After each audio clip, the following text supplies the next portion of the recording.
In order to enable a step counter on Samsung Galaxy S25, we can use Samsung Health app, which can be found in the Samsung folder in Apps screen.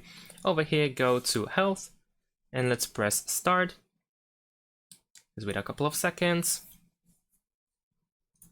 Then we need to press Continue in order to grant permissions, so let's allow. There we go. And here we need to choose what we want to focus on. In my case, I'm gonna choose the overall health. Of course, you can choose anything else if you wish to. Let's press next and let's begin. So over here, we can also allow access to alarms and reminders to count our step and record snoring during sleep. We need to allow access to alarms and reminders in settings. So let's go to settings and let's press allow just in case.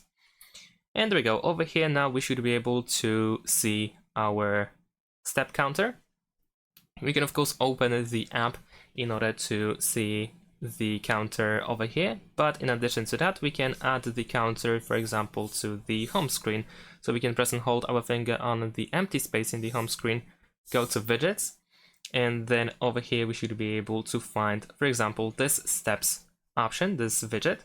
But just to be sure, if you don't have it here, you can find health, and here you can also find some of these widgets. And if you care only about steps, then you can scroll down to find the steps section, and then we can, for example, add this widget. We can press and hold our finger and then drag and drop it anywhere. And there we go. Of course, we can also resize it as well if needed.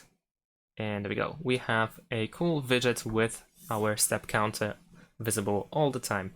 Thanks for watching, leave a like and subscribe to my channel, and see you in my next videos. Bye!